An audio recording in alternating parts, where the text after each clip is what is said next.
Ladies and gentlemen, welcome back after 2 weeks. Today we continue in a series of lectures and discussions with foremost experts within the course Fascism and Neo-Fascism in a Comparative Perspective.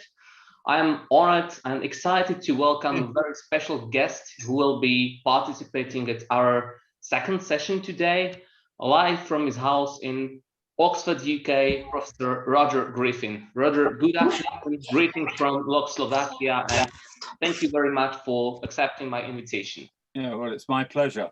Thank you. Before we start kickoff interview, I'd like to briefly introduce today's guest. Roger Griffin is a political theorist, historian, and an emeritus professor at the Oxford Brookes University. Throughout his very fertile academic career, he has published numerous books and articles on fascism, political and religious fanaticism, and terrorism. Roger Griffin's key titles include The Nature of Fascism, the book. I'm sorry, could you please switch off your microphone because there seems to be some interference. There's an echo. So that I can continue in introduction. Okay, so this is the first book Roger Griffin published in 1991, the book which outlines his conception, a new theory of fascism, which has significantly impacted the European debates on fascism, far-right, and political nationalism, and has become currently the most influential one.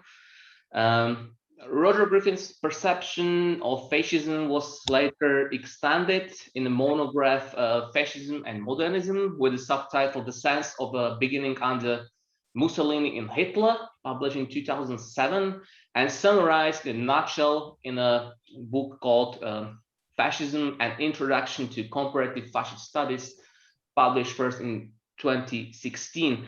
Both of these books have been already translated into Czech.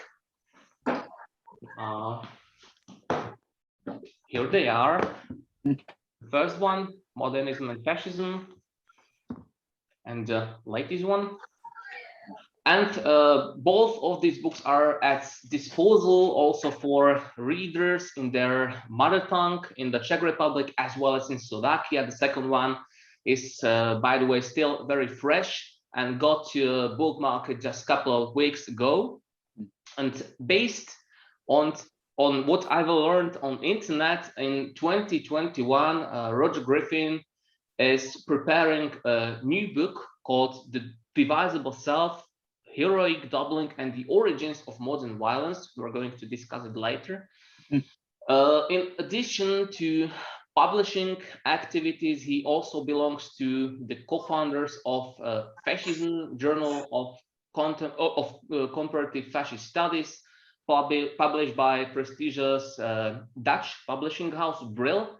And he's also co-founder of the CONFAS, an international organization associating historians and political theorists from all over Europe, which annually organizes very fruitful conventions where I met Roger personally for the first time. The first one was held at the CEU in Budapest in 2018, followed by a convention in Uppsala, Sweden, and the last took place virtually in Vienna last year.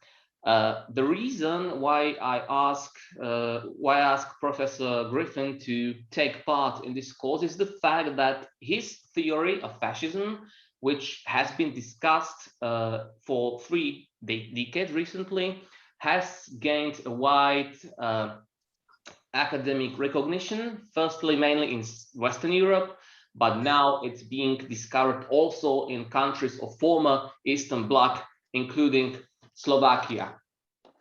Nowadays, any political theorist or historian focusing on fascism or far-right from a transnational perspective cannot ignore Roger Griffin's influential and very inspirational asset, which has been serving as a valuable analytical tool both in humanities and social sciences, in the process of clarification what in politics is fascist and what is not, since, as we discussed during our last session with Jakub Grabik, the term fascism has lacked lucidity for a long time before comparative fascist studies were established as a subgenre of history and political sciences at the beginning of the 1990s. Before we start, I have to proudly emphasize that our Faculty of Political Science and International Relations of the Matej Bel University in Banská Bystrica holds one privacy. Even though Roger Griffin was previously a guest at, as far as I know, 2 events in Slovakia, this is going to be his first ever appearance at the event organized by an academic institution. And therefore, it's my pleasure to welcome the Dean of our faculty, Branislav Kováčik, who would, under normal circumstances, invite our guest for a talk and a cup of coffee to his office. But since the pandemic situation disallows us to do so, he's here online, ready to greet him virtually. So, Pán dekan, I'm yielding you the floor to you. Thank you very much. I'm very pleased that I got the honor to welcome respectful Professor Griffin at our faculty. I'm very excited that our students are going to have an opportunity to meet with such an expert. So, Mr. Professor, it is a very big privilege, not only for me, but as well for our faculty, and especially for us, because today is going to be... We have feedback.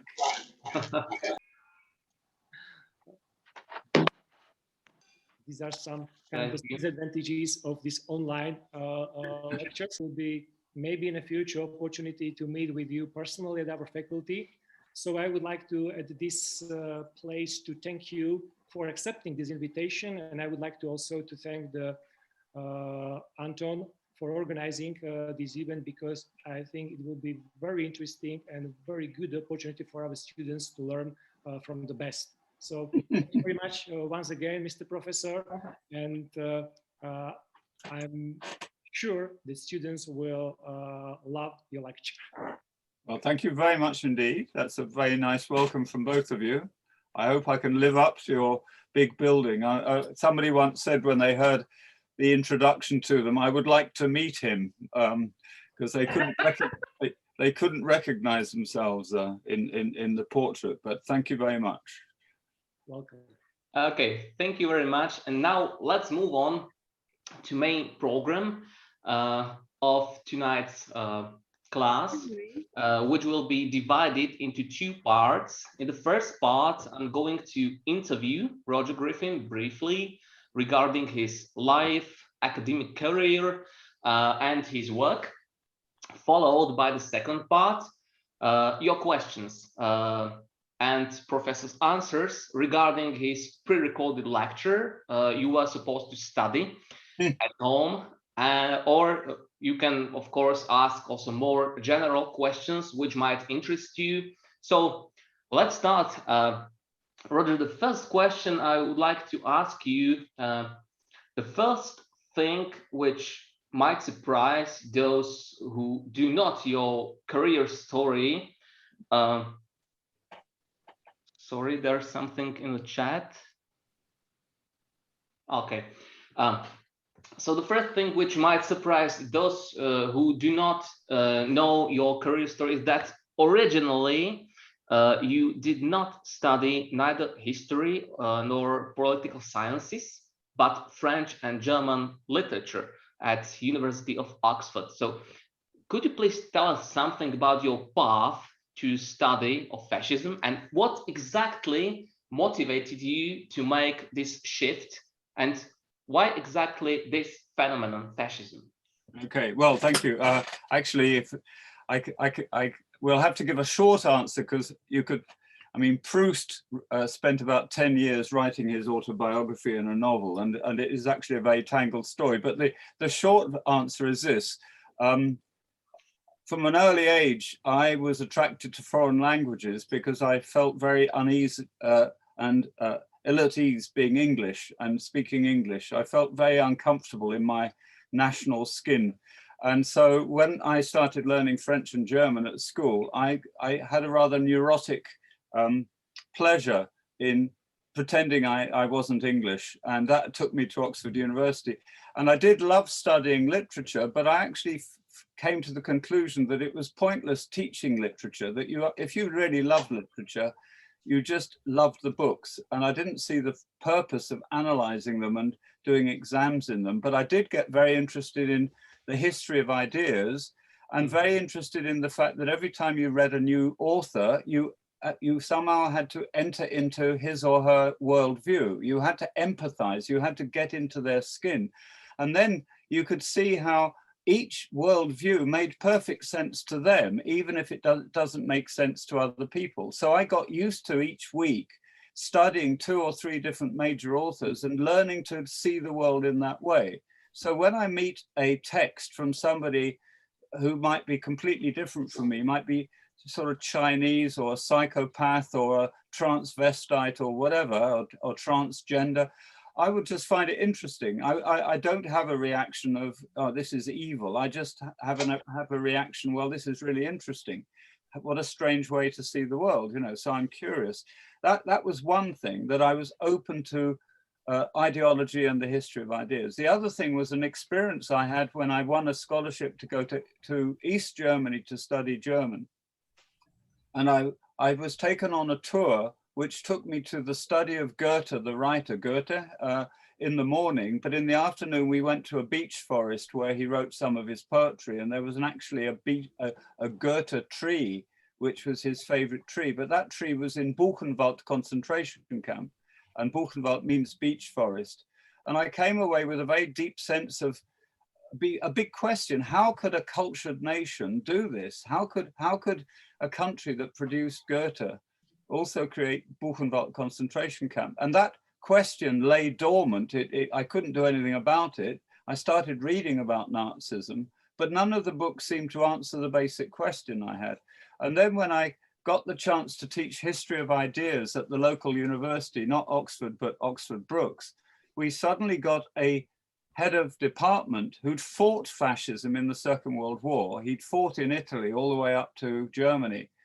And he then went to university to try and find out what he'd been fighting. And he still didn't understand what fascism was. So he ran a course on fascism at my university, and he asked me to teach it. And what I discovered was that nobody knew what fascism was. The Marxists knew what it was, but every book I read had a different theory. So that meant I had a problem. I was teaching poor students, asking them to write essays on a question about fascism, and yet nobody could, there was no authority, there was no single definition. And since I now had a bit of a hole in my life, I decided to start a doctorate, and I did it at Oxford University. And my supervisor, who was a very famous political scientist called Peter Pulzer, he said that I wouldn't be able to do what I said in the first contact. I would like to redefine fascism. He says that that's impossible. Fascism didn't have an ideology and all that sort of thing. So, but nevertheless, I found a pattern when I read fascists. That was the secret. I was used to reading authors, and now I was reading fascists. And I'd recently acquired Italian because I'd married an Italian. So I could read, and I could read Spanish. So I was reading original texts which hadn't been translated. And it was very clear to me very early on that these people knew that what they were fighting for, and they all had a vision of a new society. But of course, that vision changed from country to country. So I basically sat down and formulated a definition of fascism based on how fascists see fascism. And in my doctorate, I looked at lots of fascisms, but for my first book that you referred to, The Nature of Fascism, I tried to tidy up the doctorate and put in a sort of history and a bit about post-war fascism. But in the course of the book, I formulated this single sentence. And that really was the starting point. I could boil it down to this single pattern, which I had read in lots of books, but without being defined. I mean, it was in Mosse, it was in Payne, it was Emilio Gentile, but none of them offered a clear, succinct definition which allowed you to distinguish between fascism and non-fascism. So it was really partly my interest in reading different literatures and different people in different ages, and partly the experience in Buchenwald that made me determined to try and understand why they did these terrible things. And once I understood that they were trying to create a new world and they were trying to get rid of evil, what they saw as evil, people who were destroying your country, people who were enemies of civilization, people who were trying to destroy the very idea of identity, then I suddenly understood, yeah, these people thought they were cleansing society.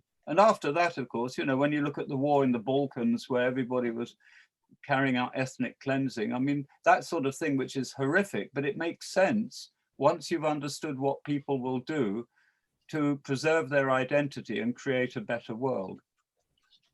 Yeah, you've already bridged my your response with my following question. In 1991, you published your first monograph, which you mentioned, The Nature of Fascism. In many interviews I read, you mentioned that a new definition of fascism you proposed in this book, and students had the opportunity to get to know its core elements in the audio PowerPoint presentation, was rejected at that time by many scholars. Why was it so? What do you think? Do you think that the academic milieu at the beginning of the 1990s was not prepared to accept a fresh breeze in fascist studies, or was your explanation of revolutionary ideology too revolutionary? Yeah, well, it's a good question, but actually, in the first few years, my theory was simply ignored. It was in a very expensive hardback book. And who was Roger Griffin? Well, if they looked me up, I had a degree in literature. I had no qualifications as a historian or political scientist. I wasn't a name.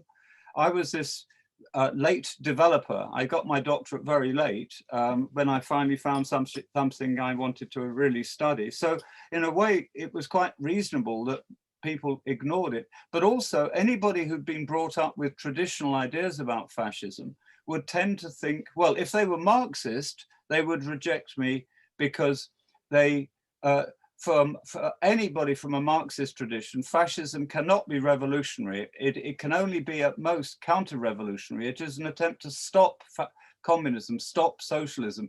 It's a defensive tactic of capitalism in crisis in some way. And therefore, the idea that it actually had its own revolutionary dynamic was completely repugnant to Marxists. And as for non-Marxists, well, there had grown up a tradition of studying fascism, which kept it stressing things like it was irrational, it was anti-modern, it was an anti-phenomenon, it was anti-modern, anti-culture, anti. Now, there were several, and I think wonderful exceptions to that. There was George Mosse in Wisconsin in America, who was a Nazi refugee. There was Stanley Payne, an eminent historian of Spanish fascism and Franco. And there are other people I could mention, and they had individually discovered in their own work, for example, Sternhell on French fascism and Emilio Gentile on Italian fascism, all in their own studies, they had discovered this, what I call palingenetic dimension, the idea of creating a new world. But they hadn't, they had been just like me, marginalized, ignored by a profession, and I wouldn't even call it profession, a rather chaotic area of studies where most people believed that fascism was negative, irrational, evil, nihilistic, destructive, backward, and you could not give it the dignity of an ideology. Now, I think when I came into the world of academia, it was just starting to change. And I have a theory, a generational theory here. I think the generation of academics who lived through the Second World War and then became academics and historians afterwards found the horrors of the concentration camps and the death camps, the extreme systemic industrial inhumanity of Nazism so terrifying to comprehend that one, it seems so different from fascism, it couldn't belong to the same ideology, especially in Germany. Nobody used the word fascism about Nazism except Marxists. And secondly, the idea of fascism having an idealistic ideology of benign change for the race, for the Germans, for the Italians, for the Spanish, they could not really understand that.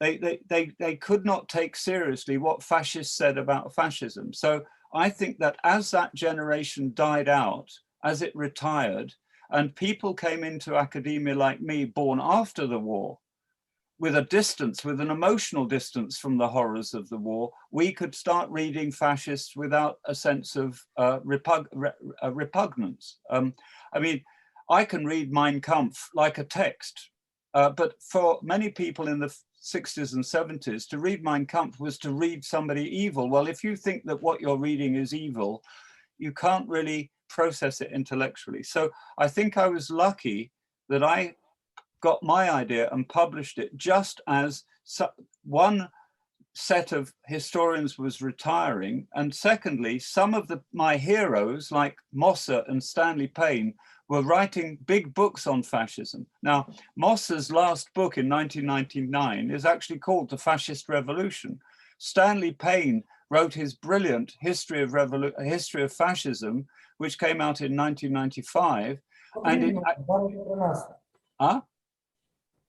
sorry, I heard something. And that actually builds my theory into his book. And he actually makes fascism, it starts with the positives before it gets onto the negatives. So my short answer is that I think it was a generational rejection of me, but with the new generation of scholars, especially after the collapse of the Soviet Empire, where you start having East Bloc scholars like Jakub and yourself, and lots of people in Romania and Hungary, etc., trying to find a theory which was not Soviet, which was not Marxist, but something which explained what they were studying, they could see with fresh eyes that all these different fascisms like Shalasi and Codreanu in Romania, when you actually read them, they said exactly what I was saying, that they thought the country was the victim of decadence and enemies of the nation and enemy ideologies, and that they were going to create a violent revolution which would clean the country of these forces and create a new order. So all I was doing, we say in an advert for some sort of product, it does exactly what it says on the tin. Well, I think Nazism and fascism tried to do exactly what they said they were going to try and do. I mean, they were catastrophic, but all you had to do was take seriously what fascists said. And you could see when you were studying how relevant my theory was. So I've been discovered by lots of people who writing about subjects I've never heard of, but they see the relevance of palingenetic myth. Okay. One Latin phrase says "habent sua fata libelli," which in translation means books have their own destiny. And now one very personal question.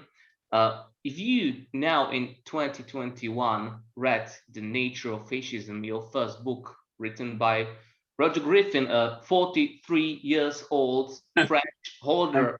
Thank you very much. Yeah.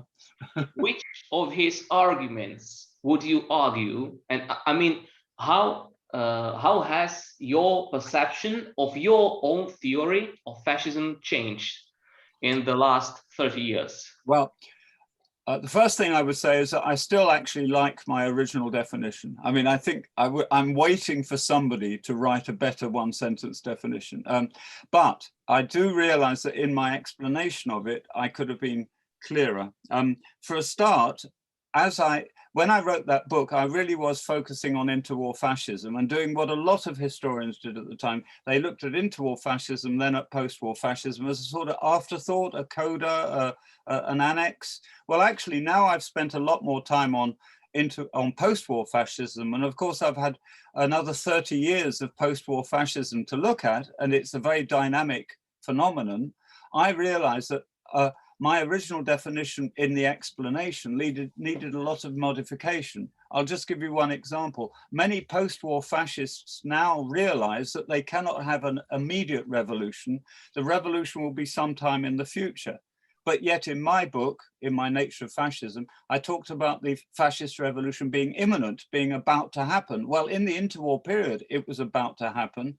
But for many post-war fascists, it's not about to happen. I think I needed to explain much more clearly this idea of the nation. I mean, what has become very obvious since the war is that the nation of fascists has moved away from the nation state, you know, Hungary, Slovakia, Norway, and towards another concept of nation, which is much closer to something like Nation of Islam or a Red Indian Native American nation, where it's no longer attached to a nation state. So, for example, you get Europe or the white race or the West as units of nationality. And it's still, in fact, in my most recent book, 2018, I create a new word, a neologism called the ultranation. That ultranation may just be a complete ethnicity. The Aryans. Now, the Aryans isn't a nation in the nation state. Now, so I should have clarified nation a lot more. I also made some mistakes. For example, I said Ustasha was not a form of fascism. Now, I got stuck on my own definition, but of course my logic was that Ustasha happened in a country which wasn't yet a nation state, i.e. Croatia, but that was far too, in English we say pedantic, it was far too narrow. Ustasha is a brilliant case study in the terrible consequences of trying to have a reborn nation, an ethnic nation, and turn the ethnic nation into a nation state. So I was wrong on that. I was also wrong on, I made a judgment about the Croix de Feu in France, saying it wasn't fascist. Well, afterwards, somebody called Kevin Passmore wrote a whole book about the Croix de Feu, and he had a deep study of its ideology, and in its ideology, it was entirely fascist. I was also ignorant about a lot of interesting phenomena in other countries. Now, since writing the Nature of Fascism, I've come to the conclusion, and this is quite recent, that it's very important to conceive fascism as part of what people experienced as a fascist era. Many countries outside fascist countries could see the fascism as the future, and they fascistized something that wasn't fascist. So you get fascistic phenomena, for example, Franco, Salazar, many of the Latin American dictatorships, Vargas in Brazil, and you also get the fascistization of Japan, Japanese imperialism, which isn't fascist, but it's fascistic. You get a very interesting fascist-like movement in China called the Blue Shirts. And basically I was ignorant, even in the Middle East, in Lebanon, you get the influence. So I think fascism, I was treating it far too narrow to include strictly defined fascist movements and regimes, when actually there was fascist influence everywhere in the world where people saw fascism as the future, not liberalism and not communism. So I still think it's quite a good first book, but in a way, I think my 2018 book is a better guide to comparative studies, and in even that book I would now have to revise. So it is interesting to look back, and I think it will happen to everybody. But can I just advise all your students to not worry about making big mistakes? If you think of yourself as recording artists in music, you can't wait to make the perfect track or CD, because you just put out the music, you put out the articles, you put out the books, and then you will have critics, and then it will be debated, and there will be conferences, and eventually you will write a book you're proud of. So I'm not proud of Nature of Fascism, but I'm glad I wrote it. Yeah, so after this self-criticism, which aspects do you still find to be unanswered by you or by your colleagues? You mentioned many scholars throughout Europe, or needing an refinement? Yeah. Or in terms of extending the work, you mean? Comparative studies has a fantastic future because it allows you to compare fascist phenomena with non-fascist phenomena.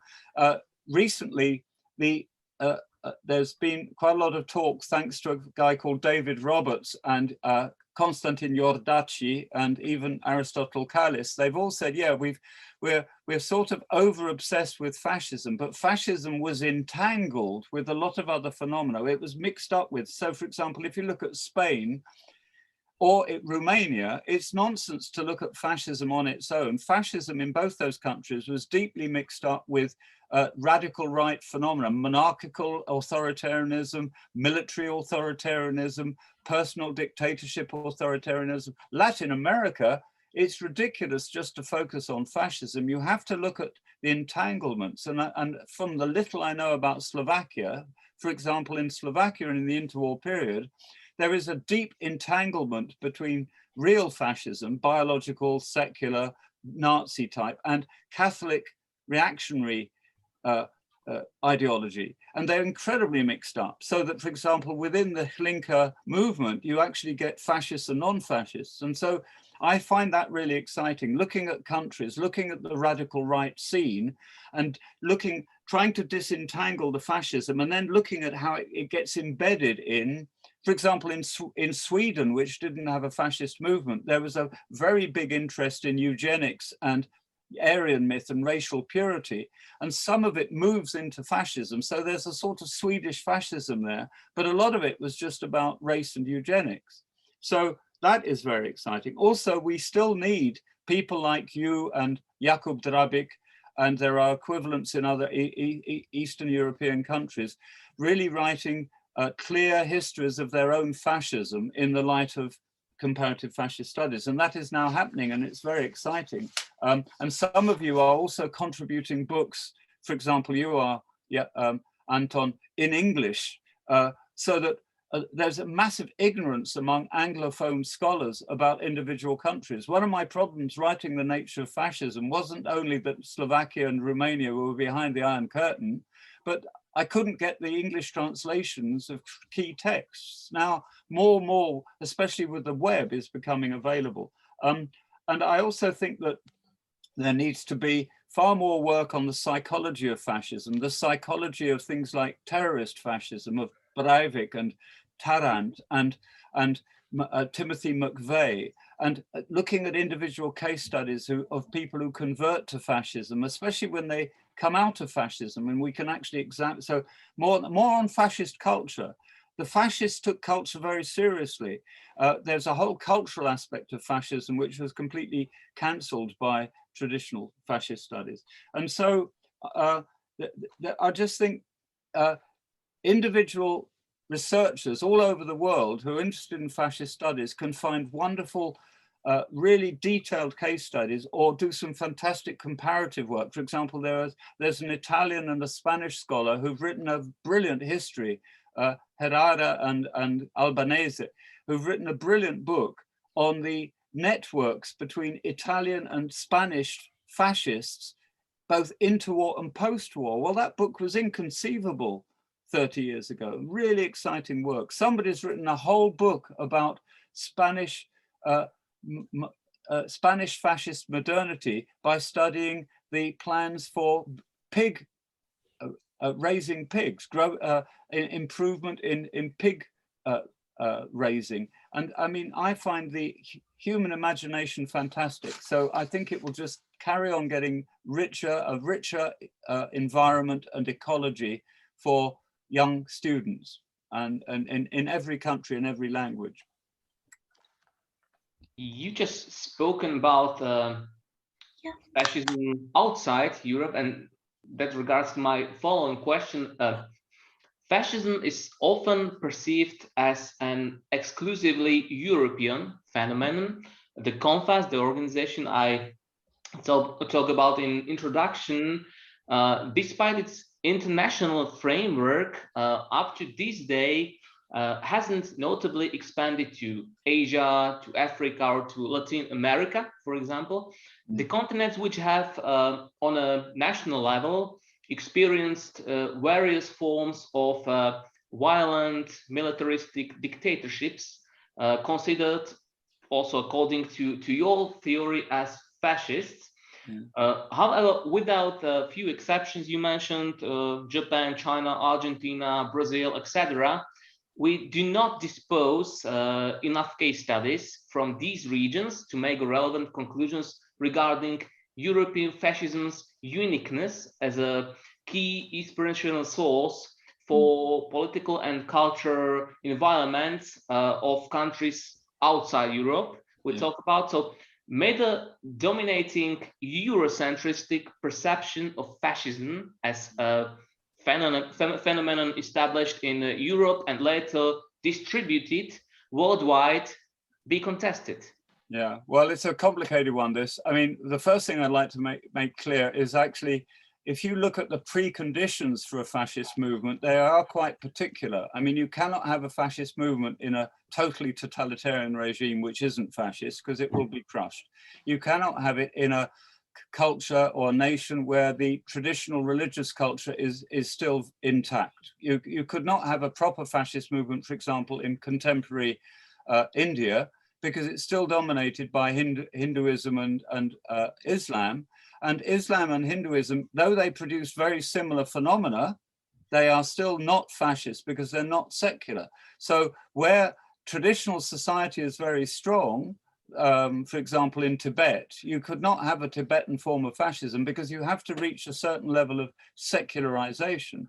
Now, the area which was radically neglected till fairly recently as a place where you might have fascism was Latin America. Now, as we speak, a book is being published called Fascismos Iberoamericanos, which has been edited by a scholar from Madrid and a scholar from Brazil, which is 13 chapters on each Latin American and Iberian country, looking at the elements of fascism and how they're entangled with non-fascist conservative right. And what that has led to is an incredible, it's filled a huge gap. They've used my theory, I've written the presentation, and COMFAS is now made Leandro, who's one of the editors, he is now regarded as a sort of associate of COMFAS. And what we want to do with COMFAS is actually have individual scholars in different countries who act as a sort of hub, like an airport or train hub. So if you think where fascism could be, well, there are some interesting gaps. I mean, Canada, for example, you hardly ever hear of Canadian fascism. Well, there was a minute movement in 1930, but it's not significant. But what is interesting, for example, is that post-war, Canada becomes the home of historical revisionism. It is the country that produces the greatest amount of Holocaust denial literature. And so, you know, we do need to look and get local people to look for the fascism that has been neglected. But for example, you couldn't have fascism in Soviet Russia because it would have just got crushed. You couldn't have it in Maoist China. So one of the reasons why there's been such a focus on European fascism is that there the conditions were ideal. In the interwar period, there was this great sense of civilizational crisis. It had just been through a major war. Communism was on the rise. Frontiers were changing of Hungary and Romania, etc. There was a genuine sense of crisis, and this new form of revolutionary nationalism, which emerged in Italy, was suddenly imitated by a lot of people who felt their country too was going through a crisis. And it did take off in Brazil, and it did have some representation in Argentina, and there were marginalized groups in Chile and other countries. And as I've just been saying, it fascistized modern dynamic forms of the right in other countries. So I do think we probably still need a world map of fascism, but we shouldn't expect fascism to be in every country, because in some countries like Central Africa, the conditions weren't right. The only part of Africa that could have genuine fascism was South Africa, and it did. It had the Ossewa Brandwacht in the interwar period. And then with the collapse of the apartheid system in South Africa, there was the Afrikaner Weerstandsbeweging, which was a very powerful little neo-fascist group in South Africa. So the basic rule is that where the conditions are right, it's a bit like botany, you know, not all plants grow in all climates. So you have to have the right climate and the right conditions and the right meteorology. And then you can look for fascism. And in a way, to be a fascist expert, it's a bit like being a geologist looking for oil. There are certain rock formations which say, we should look here. So a lot of work has got to be done. But I think Eurocentrism has really gone now. People like Renzo De Felice, who said fascism is a purely European phenomenon. Well, they were just stupid. I'm sorry, they were ignorant. They really hadn't looked. And they were right, I think, quite Eurocentric. And that is now going. Even American fascism is under-researched. There are many phenomena, and there's a big issue here. Supposing the Ku Klux Klan can be looked on as an American fascist movement, there are very good arguments for seeing it like that, because its claim to be Christian is really very thin. Now, of course, if the Ku Klux Klan was fascist, and there are Ku Klux Klan racists in Europe today, then suddenly we've been missing a very big chunk of fascism, really because of a blind spot in American scholarship and history. So that's a long answer, but basically, yeah, it's a good question, but I think it's changing. Yeah. And the last questions before we give space to our students and colleagues who are online. In Central Europe, there's been an intense debate on the role of and the importance of humanities and social sciences for society after 1989, after the fall of the Iron Curtain. So from your point of view, what is the importance and usefulness of a study of fascism nowadays, and also other political ideologies? Well, I regard any modern complex society as needing many skills and many expertises. You need technocrats, you need politicians, you need nurses, you need workers in every sphere. I would never ever say that there's something missing if somebody doesn't do fascist studies. Yeah, so we need literature studies, we need linguistic studies, but in that huge area of activity in any nation, I think it's very useful, one, to have universities that don't just teach sciences. I think humanities are important precisely for the reason that they're called the humanities. If you suddenly, in a science fiction story, eliminated all the humanities and you lost all historical knowledge and all understanding of what human beings are capable of. I mean, there's a wonderful Latin phrase, nil humanum mihi.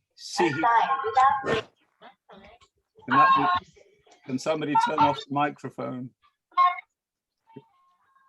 You can mute them all. Anton, you can mute them all, can't you? Mute all microphones, I think, as host. Sandra, please, could you mute your microphone? Okay, I've done it. Okay, well done. Okay, so where was it? I think if you could wipe out all the humanities, then you would suddenly have to rediscover human understanding of human beings. Now, the phrase, let nothing human be alien to me, means we must have people who've looked at pathology, cruelty, why we need civil society, why we need laws, why we need prisons, why we need, so that knowledge has to be in every society, partly as a barrier against authoritarianism. I mean, the reason why China's got problems now is it's trying to shut down all but a very narrow definition of what it is to be human, which is a Chinese way of being human as dictated by the Chinese Communist Party. And what's going on with the Chinese Muslims and what's going on in Hong Kong and what went on in Tibet, is a tragedy, because so many millions of Chinese, and what they're 1.7 billion people or something, are being educated in a way which eliminates humanistic knowledge. So I do have a nostalgia for, or maybe a myth, a humanistic myth, that we need people to study political history, to study humanities, to study how human beings have treated each other. We need anthropologists, we need cultural studies, we need paleontologists, just to see how fragile our universe is, in order to enrich our society and to feed us the images and the fictions. I mean, Netflix would not exist without a whole load of people who were terrible at school but loved creating images and cartoons and plots, and now they're entertaining us in lockdown. So I think it's a very, very narrow debate that talks about subjects purely in terms of practical utility. We need a bigger, it's called utilitarianism. There is a utilitarian defense of the humanities, but I'm arguing for something to do with the wonderfulness of knowledge and amazement. But I would also say that every society needs humane people with understanding, working in counterterrorism, security, de-radicalizing fascists, fighting extremism, forming NGOs to combat extremism, caring for the victims of extremism. Now, I think it would be wonderful for people who really understand extremism to be in the ministries, to be in the police, to be in the groups trying to go into Muslim areas or deprived areas of society which breed nationalism, etc., and politicians to combat dangerous nation-centric politics, which I do think you can have even in Slovakia, if you look at something like Kotleba, etc. So I just think you have good courses without any practical value in the university, and then you hope that when people escape from the prison of university and they want to be free, they take that knowledge with them and they go into trying to make our universe more humane, more humanistic, more empathetic, and more full of love. Because don't forget that one thing that most students listening to me haven't encountered was, I lived through the 60s, I lived through the Beatles, I lived through John Lennon, etc. And one thing you come out of from going to Oxford and then going through the 60s is a very deep sense that when John Lennon said the word is love, even though on one level that's ridiculous and romantic, etc., but it's also incredibly true. If you do not have a fundamental love of life and love of people, you will never really understand understand the terrible things that happen. The point where you demonize other people and you dehumanize them, like the Roma community or whatever, and you say, well, they're just not human. Well, that's exactly what fascism systematized. It said there are full human beings and there are lesser human beings. That if you're Ethiopian for an Italian, you can commit massacres and it doesn't matter, etc. So in a way, I hope that students studying your course get more than marks and degrees and technical information, that they also expand their humanistic understanding. Okay, thank you for answering my curious questions. Now we can move ahead. We can end the first block of tonight's session, and now it's time for questions from students as well as from colleagues who were invited to join this session. So please, who would like to ask a question, please? Can I ask if you ask a question, can you show me your face? Because I find that... That's exactly what I wanted to say.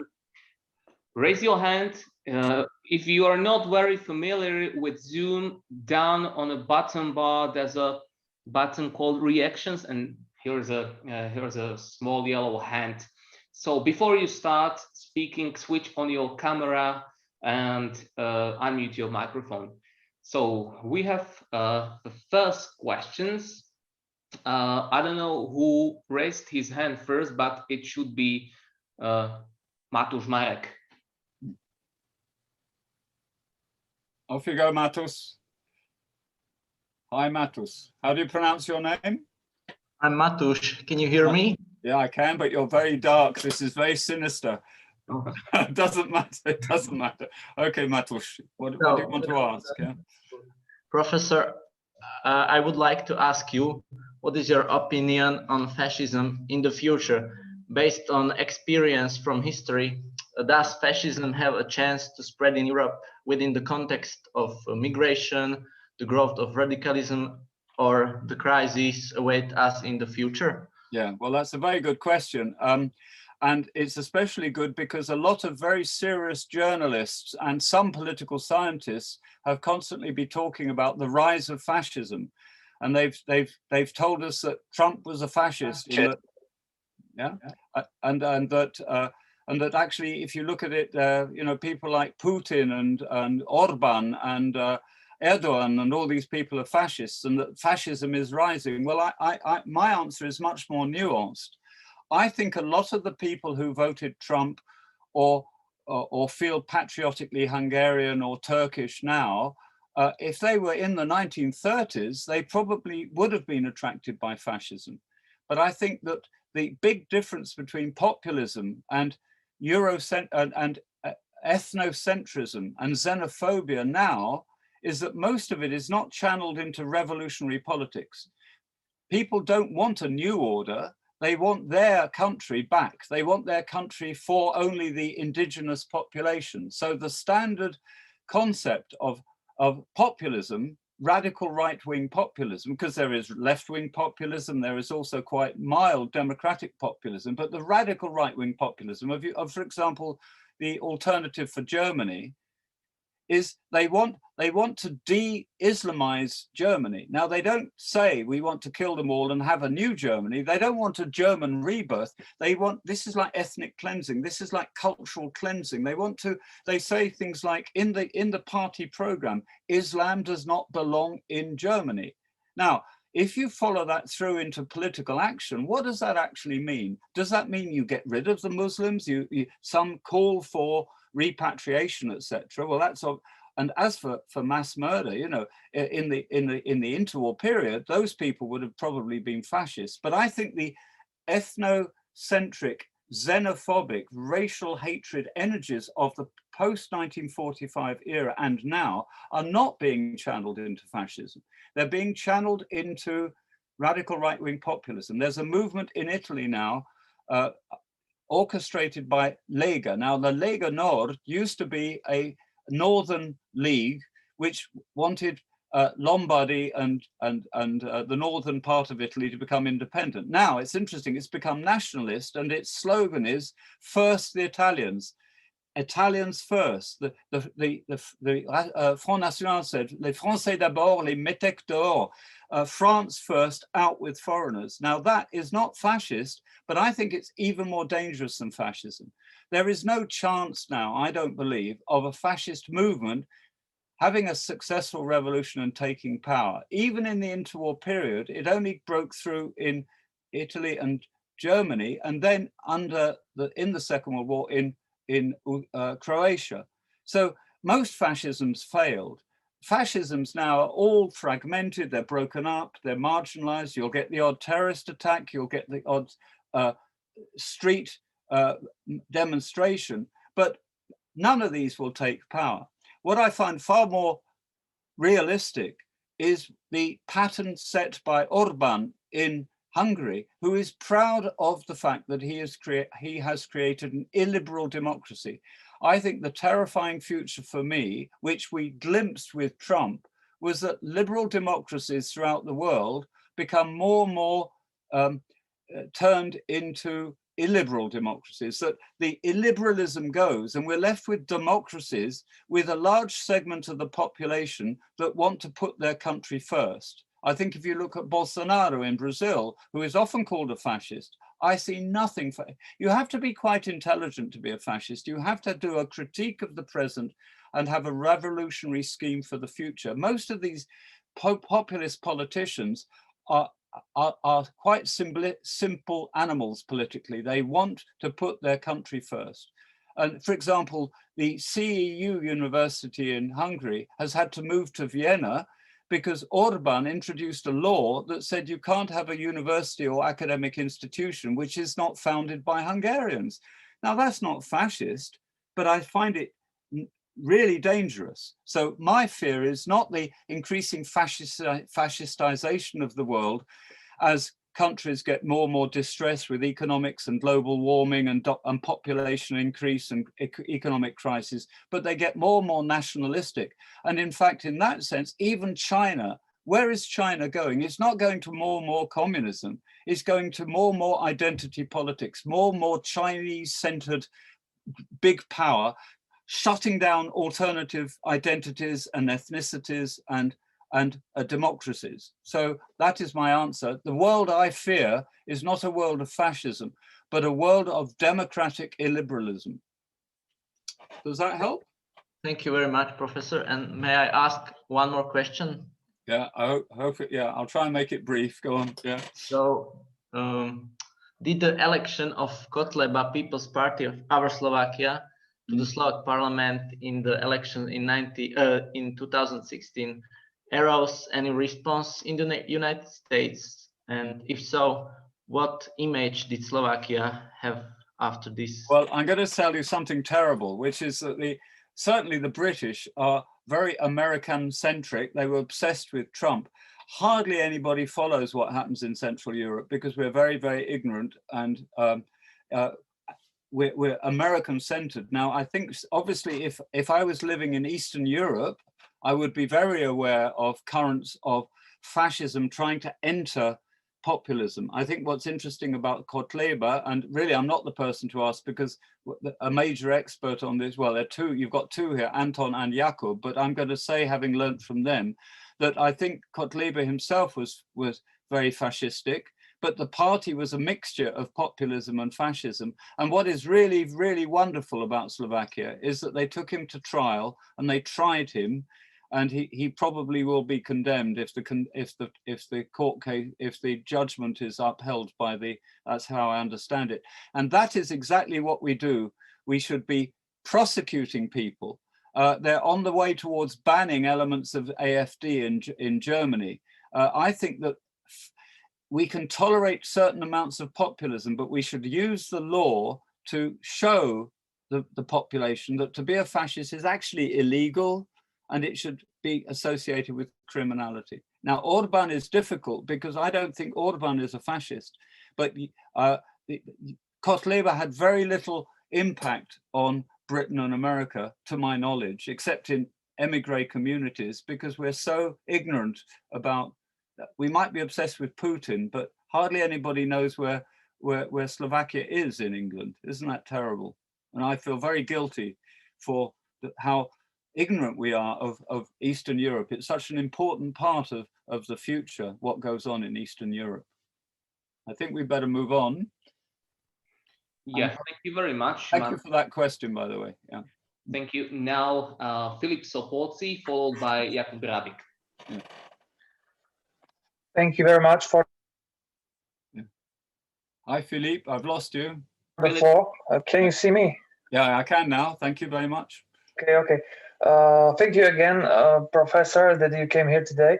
My question is more like maybe from these days, whole world is facing the COVID pandemic and so. And as I was scrolling down the internet last days, not last days but last year maybe, I saw a lot of comments and reactions on the politicians and their anger about how the country is not run and ruled well, and commenters and reactions full of hatred and anger.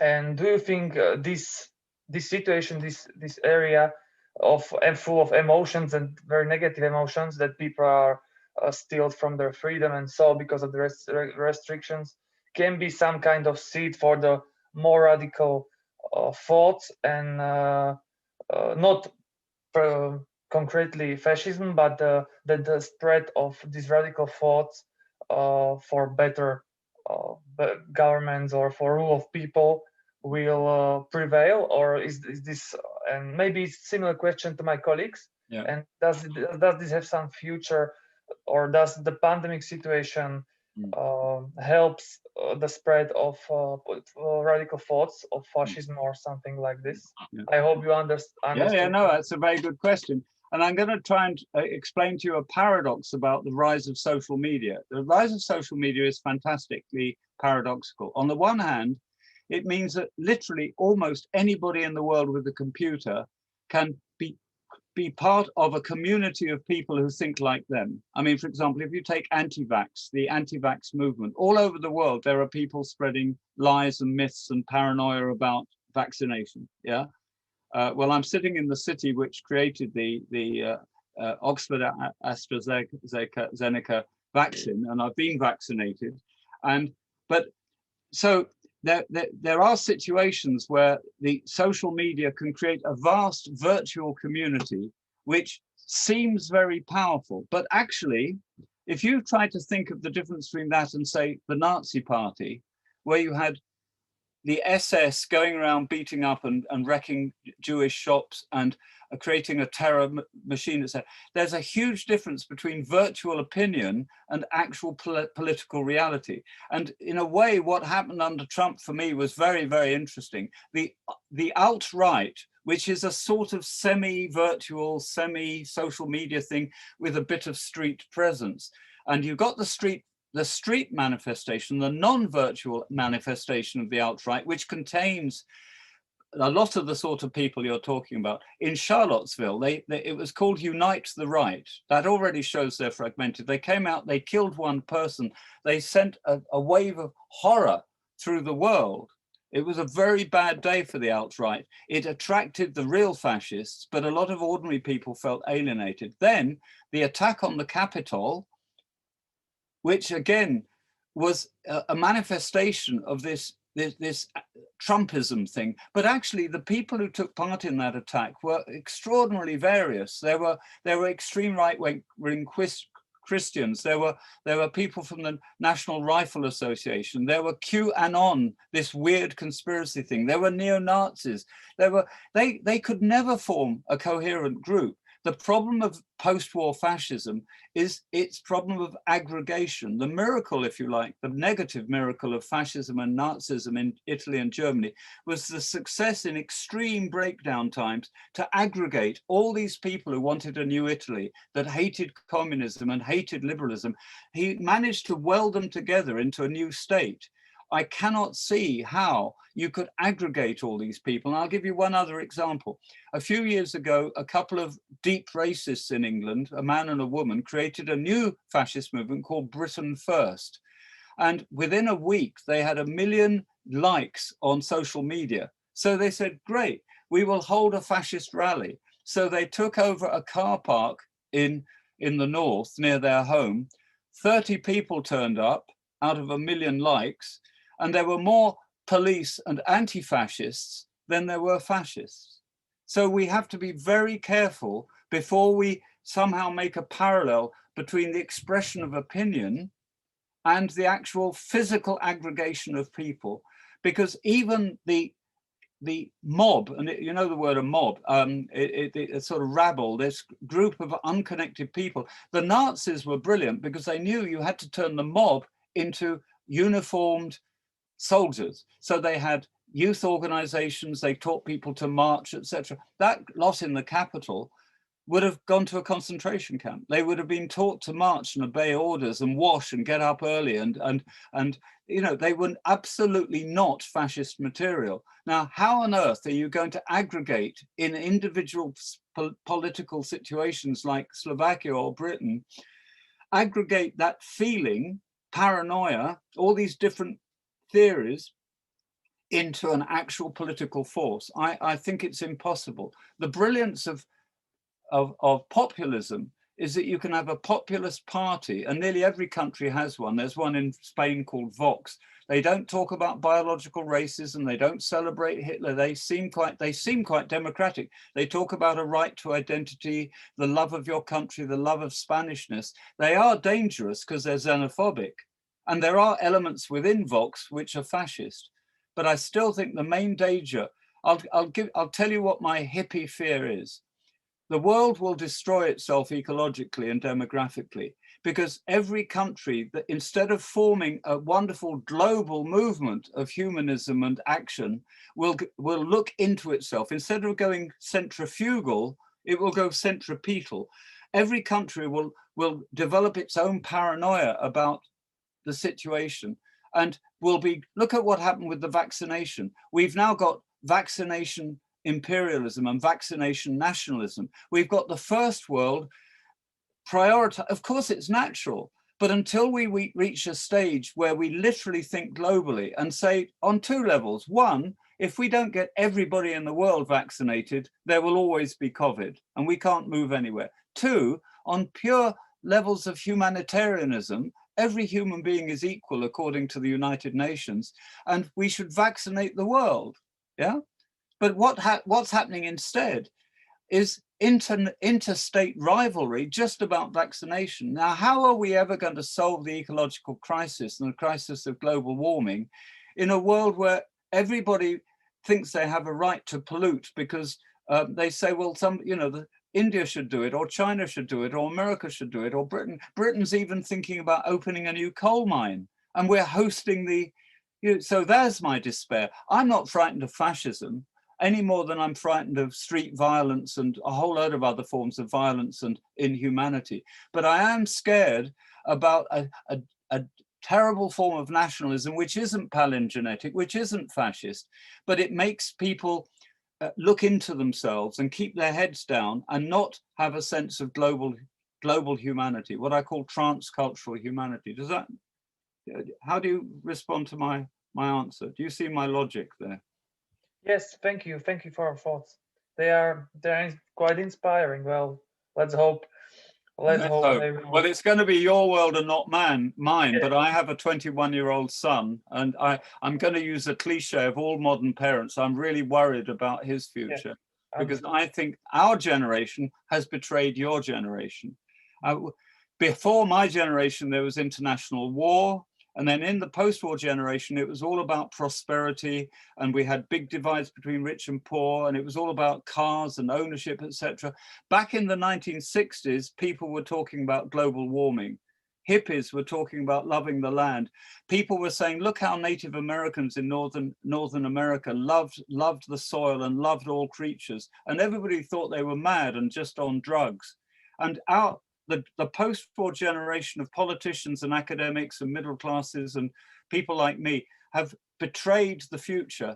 And I'm hoping that people like my son and you will actually, you'll hate fascism, you'll hate racism, you'll hate misogyny, you'll hate all sorts of things, but you will have a global sense of your role as an educated person and not just a Slovak sense. Yeah. Yes. Thank you again. Jakub. Okay, thank you very much. We'll take another question. Jakub, our speaker, hello. Yeah, hi everyone. Hi, Roger. We talk a lot about your nature of fascism. So the question came to mind that I always wanted to ask, but I never did.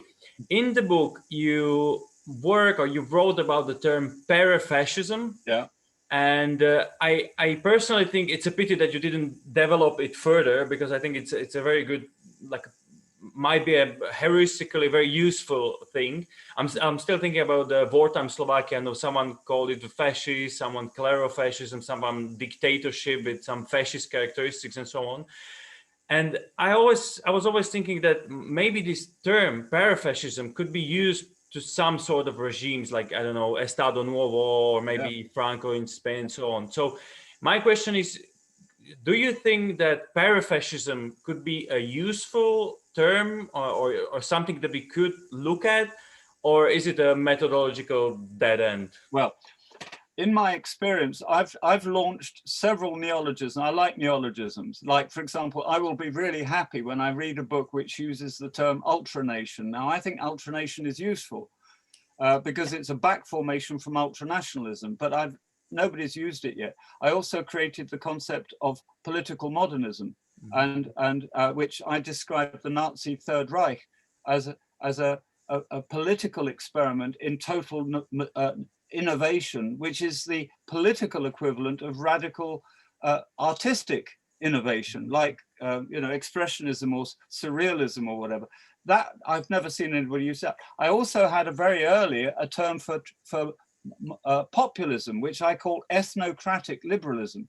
Well, I should have called it ethnocratic democracy. In other words, you want democracy, but you want it for your ethnos. And so, and in fact, what was weird was that within 2 years of using the word, a little party emerged in Romania, which called it self Diaptra Ethnocratica. So somebody had also had this idea. Instead of thinking left and right, you think people. Where is the people? Is it left or right? I don't know, but it's, you know, so I've created a lot of neologisms. I introduced, the one great success is palingenetic. Palingenetic works. It's not just quite this.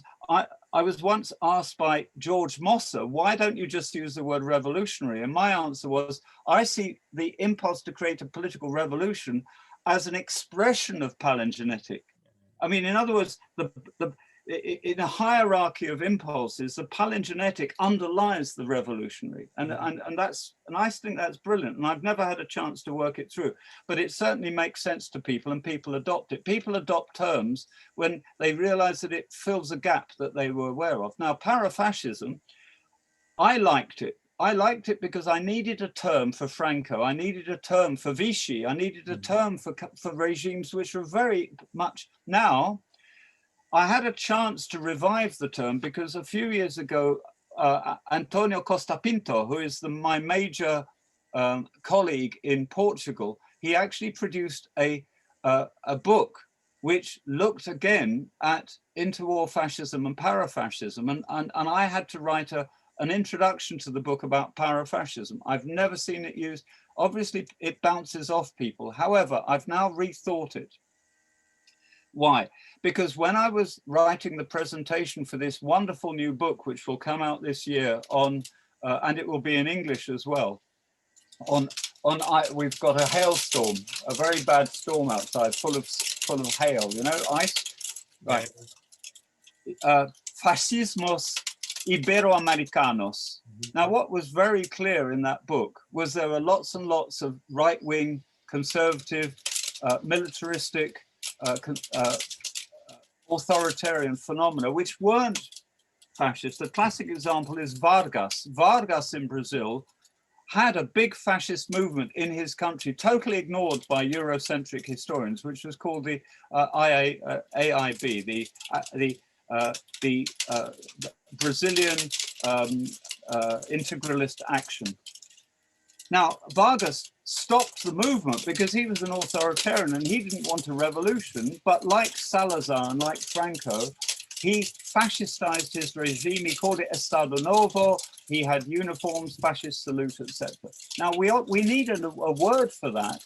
It's not traditional conservatism. And I would even suggest that in Slovakia, the way the ultra-racist Catholics behaved within Hlinka, I would say they are a good example of parafascist. Now, why? Because the word paramilitary,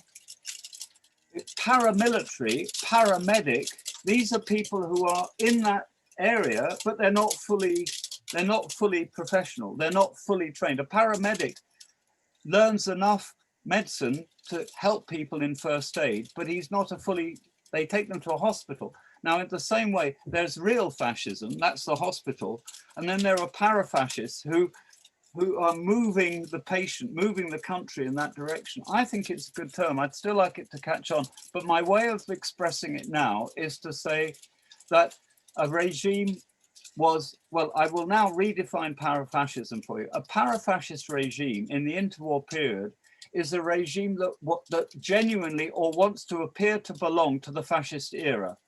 It signals that it does not want a liberal democratic system, which is secular, anti-Catholic, chaotic, liberalist, breaks up the family, homosexual, etc. It doesn't want the problems of liberalism, and it's definitely anti-communist. But it's also anti-fascist. It will stop a real fascist. It will imprison. If you take Hungary, which is next to you, what did Horthy do to Shalassi? He put him in prison. What did Antonescu and Carol II do in Romania to the Iron Guard? They put them in prison. They killed them. Why? Because actually parafascism and fascism are incompatible. What did what did the King George of Greece with Metaxas, the politician, do to make Greece belong to the fascist era without it being fascist? They created a para-fascist regime, which was then occupied by the Nazis. So personally, I like my taxonomy. Mm-hmm. I would be, but some of my theories just sort of, I think they're brilliant, but they sort of fall by the wayside. What is surprising though is that some of them work. So I would encourage your students to, when it's necessary, to experiment. Now, recently in Ukraine, there was an intense debate in Ukraine, because I have friends, Andres Umlant and Anton Shekotsov, I always get it wrong. And they had a debate with some other experts in a Ukrainian magazine about whether to call Ustashanism or fascism. Now, I had to write a response to that. And what I was saying, well, how many Ustashas are there? If you can show me that there were quite a few regimes like Ustasha, then maybe there is an argument for you. But the question we always have to ask, is it useful? Not does it sound good, but is it useful? Is it useful to have a new category called Trumpism? Well, there may be. Maybe we'll have a series of people like Trump, of very ignorant, very stupid, psychologically unbalanced politicians who don't even have the intelligence of Orban, who are followed by a whole load of disillusioned people. And maybe there'll be a Trumpism as a generic term, but you need very special, I think there's enough examples of parafascism to make it a term. That's what I would say. But whether a term takes off or not is really very, very interesting. There was an article once that tried to say we should use the word National Socialism with a small n, small s, instead of fascism. Well, he tried it. It didn't work. Why didn't it work? Well, I think there are some good reasons. We are stuck with the word fascism. I can see now that if in 1930 somebody had said, this isn't a very good word, because Nazism is so different from fascism, that we really should, but it's established now. My task in 1986 was to try and give fascism a meaning. There were academics at the time saying, let's give the word up. It really doesn't mean anything. And I was saying, no, there were the British Union of Fascists, the Polish fascist movement said they thought that fascism meant something. Surely we can give it a meaning. And that was my task.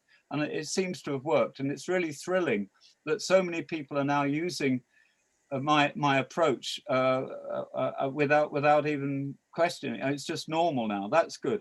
So maybe it would be interesting as we start looking at entangled movements close to fascism, but not quite fascist, movements in Slovakia, in Hungary, etc., that we start naturally saying, oh, well, the Horthy regime wasn't fascist, but it was para-fascist. Mm-hmm. It used symbols, march past, it fascistized itself. And that maybe that's really for a good conference somewhere. We need another conference. I would love one to be held in Eastern Europe, because I think you would find even people like Pilsudski, I'm not sure enough about Poland, especially Estonia. In Estonia, you have some very interesting paramilitary governments which aren't fully fascist, but which associate themselves with the fascist era. So thank you for the initiative. And now I invite Slovak academics to hold a virtual conference on para-fascism. But my short answer is, yeah, I wish it was used, but maybe it's got a new lease of life. Now we start looking at fascism more globally. Okay, thank you. Thank you. Thank you. Thank you. Thank you. We have another Jakub on the line. Jakub. Oh dear, no, can't have two Jakubs. I'm sorry. There's only one Jakub. Hi, Jakub. Do ask your question. I can see you. I can't hear you. There you are. Hi. Yeah. So first of all, hi, Jakub. Yeah. First of all, I would like to thank you, Mr. Griffin, for being here. Thank you. for your presentation and also for the discussion.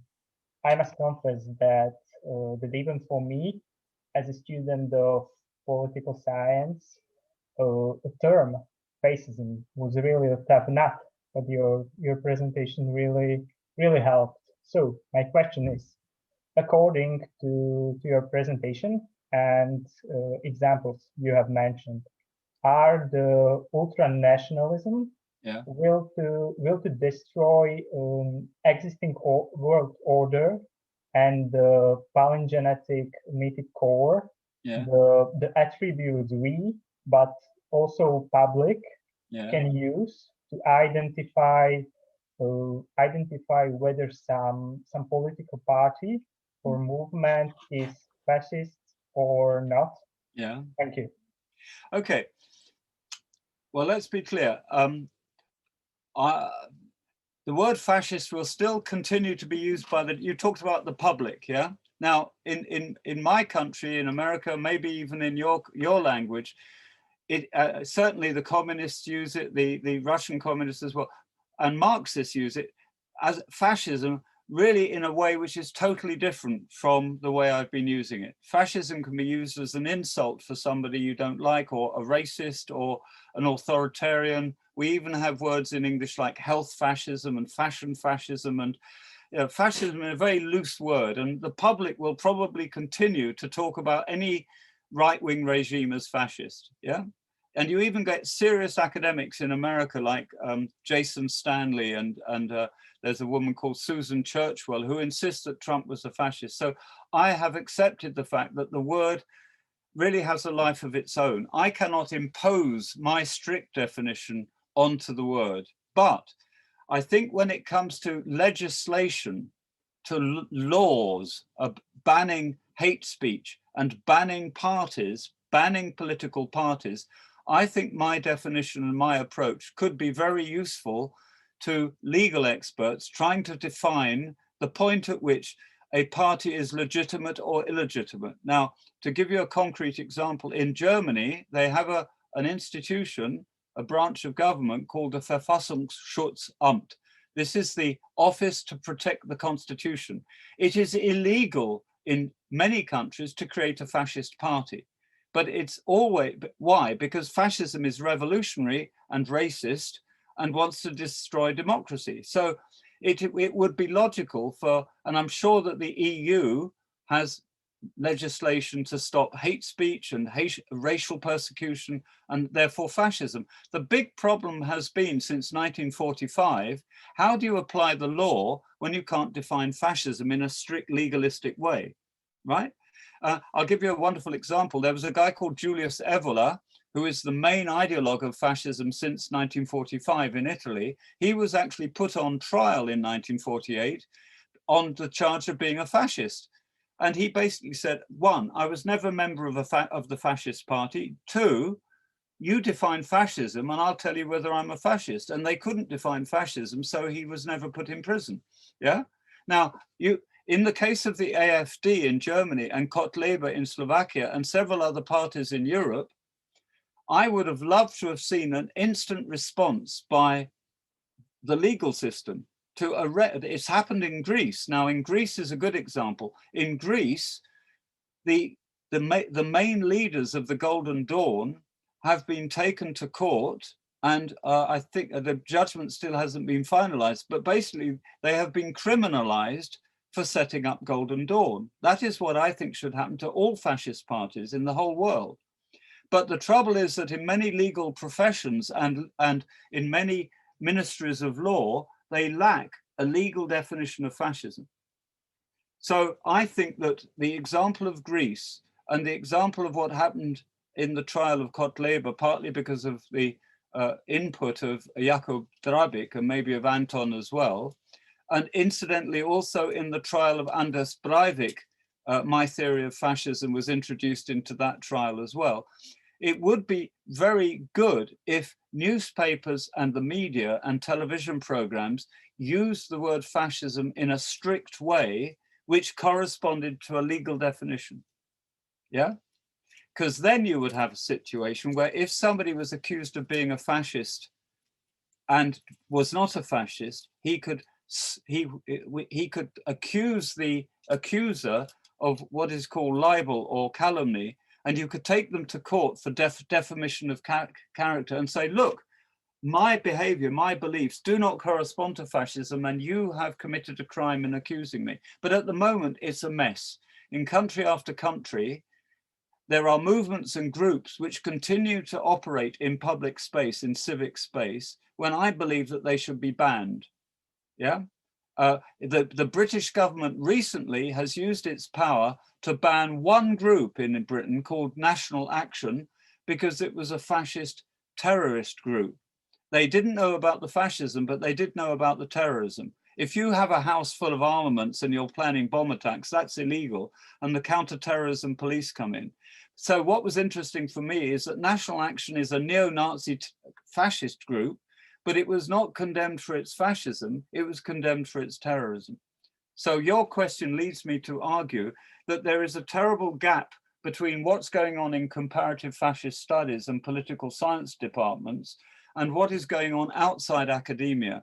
And I would love there to be a closer cooperation between legal experts, counterterrorism agencies, the police and the public and the media and academics. But at the moment, that sort of interaction doesn't exist in any country I know. It's starting to exist in Germany, and it might be useful in a small country like Slovakia if there was more active cooperation between experts and the police and the law.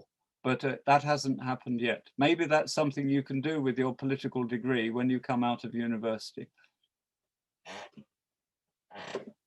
Yeah. Is that okay as an answer? Yeah, thank you. I understand. Thank you very much. Thank you very much for your question. Okay, thank you, Jakub. And now, Lucia?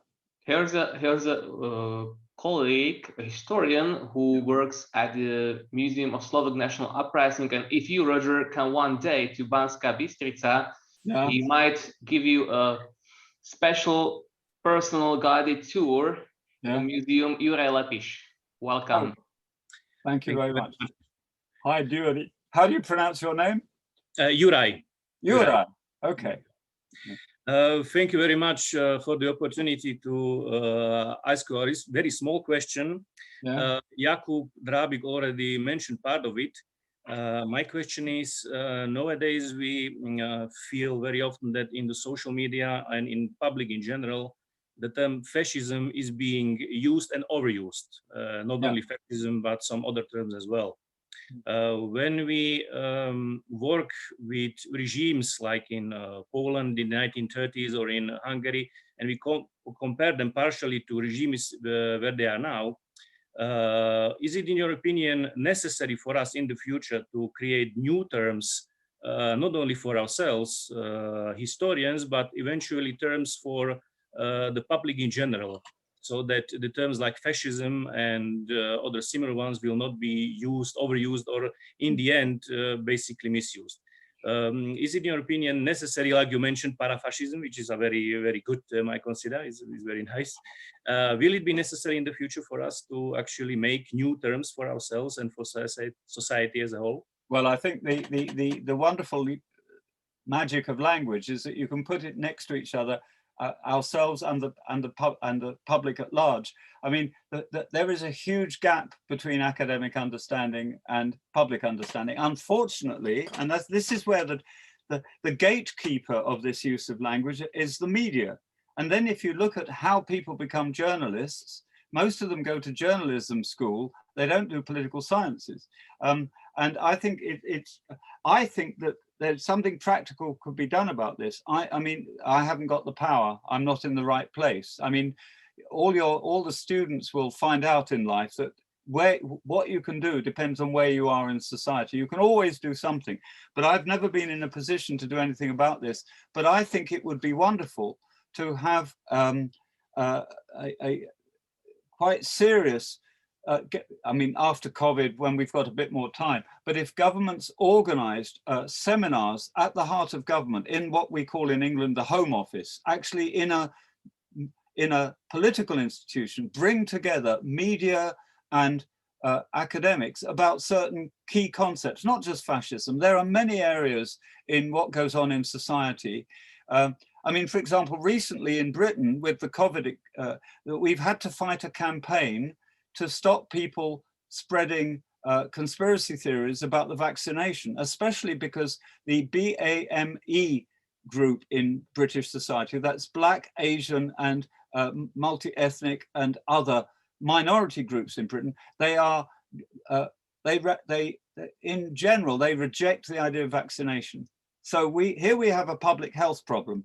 How do you persuade a certain group that, now what the government has done is mobilize scientists and stars, famous people from the ethnic community, etc., and they've fought a campaign to destroy these conspiracy theories. Now this is a serious issue where misinformation has consequences. It has consequences for the number of people vaccinated and for the national health. And therefore, the government has acted and brought in experts and brought in personalities to fight a campaign. I would love the government to be more proactive when a term is being misused, when basically, you know, for example, some people were saying that Brexit was fascist. Now, Brexit for me was a national catastrophe, but in itself, it was not fascist. And I got really annoyed with what's happened in Britain, maybe in other countries, is the polarization of the debate. I mean, something like the vaccination issue, it immediately gets polarized. Trump gets polarized. What is always missed are the complicated, nuanced positions in every situation. Even the Meghan debate now, whether Meghan and the Queen and all that, it gets polarized into for and against, like the Dreyfus affair in history. You know, was he a traitor or not? I think that in all the obsession with fascism, we're missing what's really going on. Putin is dangerous in Russia, not because he's a fascist, but because he's hijacked a democratic system and created a new form of authoritarian democracy in which you have a perpetual presidency like in Rwanda or like in Zimbabwe. And so what you've got is sort of African politics in Russia. Now that for me is a catastrophe for the world, not because it's fascist. I think in England we have a phrase called, you've got to call a spade a spade. I don't know why. A spade is the thing you dig the soil with. And the Germans talk about calling the name by its right name. Das Kind beim rechten Namen nennen. I think it's really important that there is some sort of interaction between journalists, politicians, and, for example, some years ago, the younger Bush talked about Islamofascism. Now that was irresponsible because A, that's putting together Islam with the word fascism. So not Islamists and ISIS, but all Islam. That is totally irresponsible. And also Islamism is not fascist. So it creates total confusion in the mind. So what you do, instead of explaining the world with careful use of terms, you demonize entire groups of the population. So my basic point is, I do wish, in your question, it would be possible. You implied that somehow academics could somehow influence public opinion. They can if it is mediated through responsible journalism with government backing. And quite honestly, I use the word fascist loosely, etc. You know, I would, as an expletive, that means as an insult, I would call Trump a fascist. But I would never, ever, ever write about Trump as a fascist because it's a misuse of the term. So I don't mind people misusing the word. If a father takes away the PlayStation of a Slovakian adolescent and he calls his dad a fascist, I totally understand that, you know. I mean, I don't want to come in with a big book and say, no, I'm not a fascist, I'm an authoritarian, repressed father with dangerous tendencies, but I'm not a fascist. I don't want that sort of discussion. But I think it does matter in the media. And it certainly matters when you've got two things in Slovakia. One, Kotleba, and you've got to distinguish them from pure anti-Roma racists or anti-whatever, you know, within the community. You know, that, I mean, it's important to use words properly, but also your history. How can you ever come to terms with your wartime and interwar history if you use fascism as a block term? The Catholic Church in the interwar period wasn't fascist, but it was collaborationist in many parts of it. And even then there were anti-fascist Catholics. So I'm just worried about the way history becomes a cartoon, full of cartoon characters with demonizations and all that. So wouldn't it be lovely if academics didn't just operate in an ivory tower and it was just seen as a, like, by even as adolescents, you know, go to university and you come out into the world, and once you come out into the world, it's like taking off ill-fitting shoes and your feet hurt and you throw away your shoes and say, now I can use language just as I like, who cares? No, I think the precision of language is a habit which we should pass on to lots of politicians and the general public, but essentially to the media. It is the media. And if you could do anything about the blogosphere, the worst abuse of the word fascism is in social media and the blogosphere. And I despair. I've actually seen blogosphere comments on my talks, and I just despair. You know, you just think, well, how? But they are the sort of people who go into blogs are not typical. You know, the public is much more intelligent than most people who go into Facebook and troll and all that sort of stuff. So I do think we have a role, and I presume you are an academic, are you? I am.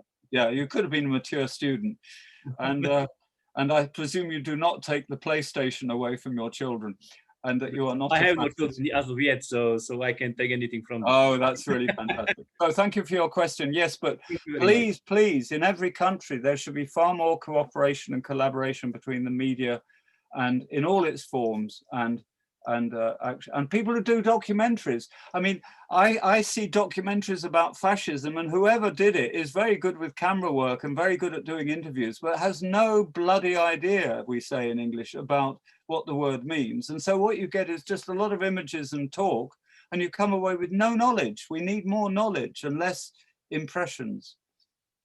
Thank you very much, dear Professor. I'm being very long now, but I'm very happy to stay here. So if anybody else wants to ask something, please do. Otherwise, if you all are fed up now and want to go back to your real lives, I do understand. Okay, thank you, Ray, for a question. Roger, I hope you're not exhausted because you're running a marathon of lectures. No, it's far more, it's the students who are in a marathon, I'm not. Okay, so next is our colleague from the Department of Security Studies, Lucia. Hello. Hello. Hello. How do you pronounce Lucia? It's Lucia. Lucia in Slovak, but for me in English to say it's Lucia, it's much easier anyway. Oh, I like it. I like Lucy. There was a great film called Lucy, which came out a few years ago. Anyway, yeah. First of all, I loved what you said about the importance of humanities, and if you put it in printing, I sign it because I'm on it with you. Yeah. But I want to take the discussion back to what you were originally saying. And when you talked about the first book, you said that what you would change is that you would define nation more precisely. And I was wondering what that more precise definition is.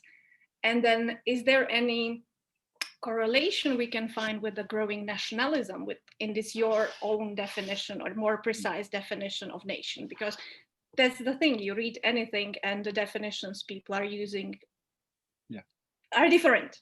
Yeah, absolutely. Well, thank you very much. Interesting question. Well, what I've become aware of, and I try to indicate this, and it's certainly something which is signaled in my 2018 book, which is different from my 1991 book, is that the word nation is wonderfully ambiguous, and it's precisely its ambiguity that makes it such a powerful word, because it means so many things to different people. I mean, everybody who joined the Italian Fascist Party were nationalists, but actually when you examine them, there are thousands of ways of being an Italian nationalist or a German nationalist or a Slovak nationalist. Why? Because the very concept of nation, well, let's go etymology. It comes from the Latin word nascere, to be born.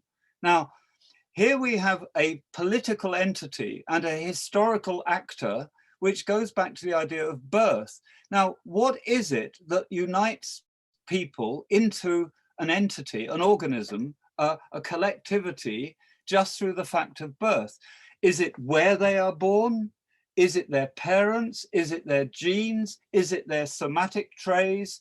Is it their religion? Is it their language? So, and because of all these different indicators, I mean, just to give an example from British history, because of the history of Ireland, Catholicism and Protestantism became nationalist markers. They became markers of identity, because when the country was originally Celtic pagan, then Catholic, and then the British government exported to destroy Ireland Protestants from Scotland, which formed a community in the part of Ireland closest to Scotland, and they were Protestants and felt British, whereas the Catholics were Irish and felt Irish, and that led to death.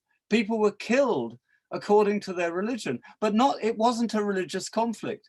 The religion there simply became a marker of national identity. Not only that, but because of the ambiguity of the idea of birthright, of what you have as your birth legacy, you could have the use of the word nation in the phrase Nation of Islam in America. Now that is fascinating. Here were blacks who wanted to differentiate themselves from white culture. And so Cassius Clay, who was originally called, who became Muhammad Ali, he chose a Muslim name, not because he wanted to be Muslim, but because he wanted an Islamic name to differentiate himself as a black African American from the white population. So the Nation of Islam there, nation there, implies a sort of Africanness, which are no longer is deterritorialized. It has nothing to do with place. Similarly, Native American nation, they talk about the great Indian nation. Now that nation is really peculiar, because before the Americans got there, the Europeans got there, America had thousands of tribes, many of whom were killing each other. So there was lots of war and violence, but they redefined themselves as a nation, because nationalism is always defined in terms of what you're not.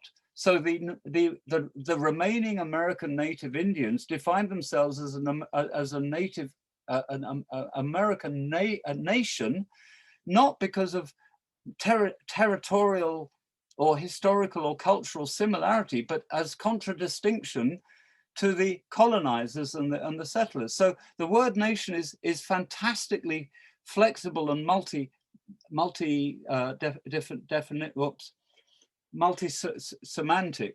But the other thing is that since the 19th century, it's been progressively not only historicized, where nations like Slovakia discovered their language and their separateness and blah, blah, blah, and that in the Balkans is fascinating, but it gets scientized, because you have the discovery of genetics and anthropology and physical anthropology, and then you get eugenics, and then you get the idea of hierarchy of nations, so that, for example, the Aryan race, which is a total concoction, it's a myth.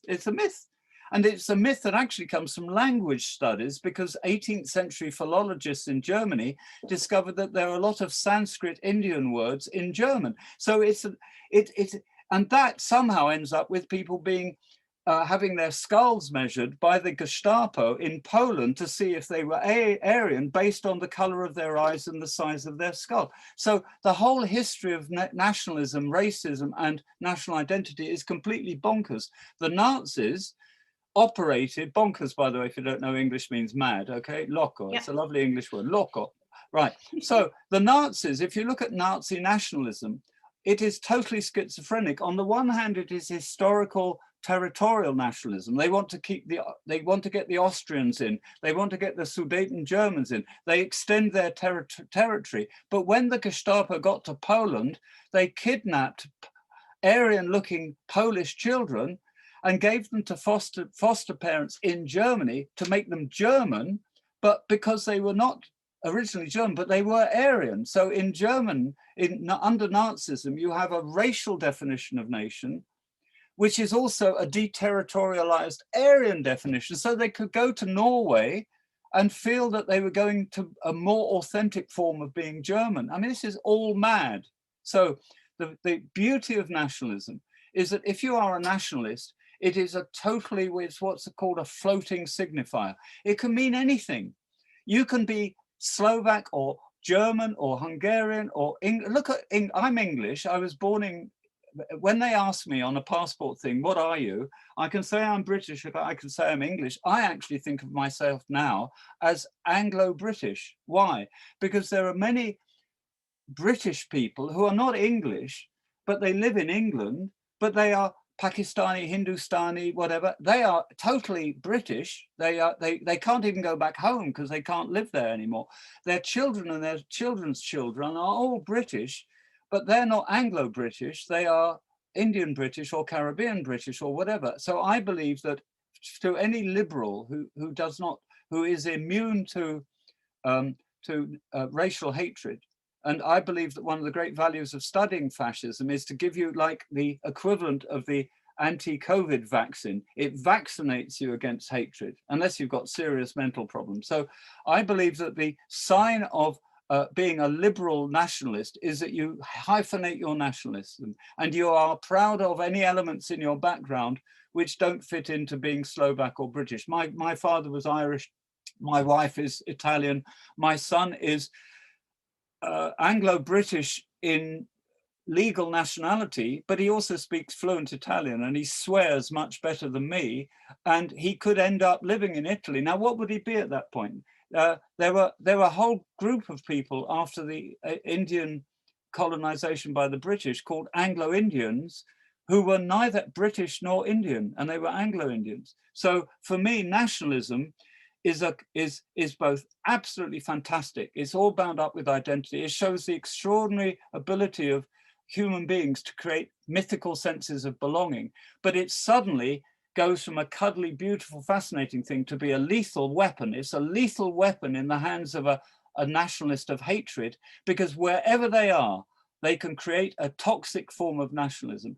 And there could be even a toxic form of Roman nationalism, any nationalism. There's no such thing as a healthy, exclusive nationalism. The only healthy nationalism is a nationalism which is based in what I call transcultural humanism, which actually embraces the humanity of all human beings, which is the genetic reality, is that we're all about 99% the same, whatever we call each other. And I think there's not enough, we have passively allowed dangerous forms of nationalism to proliferate in Europe.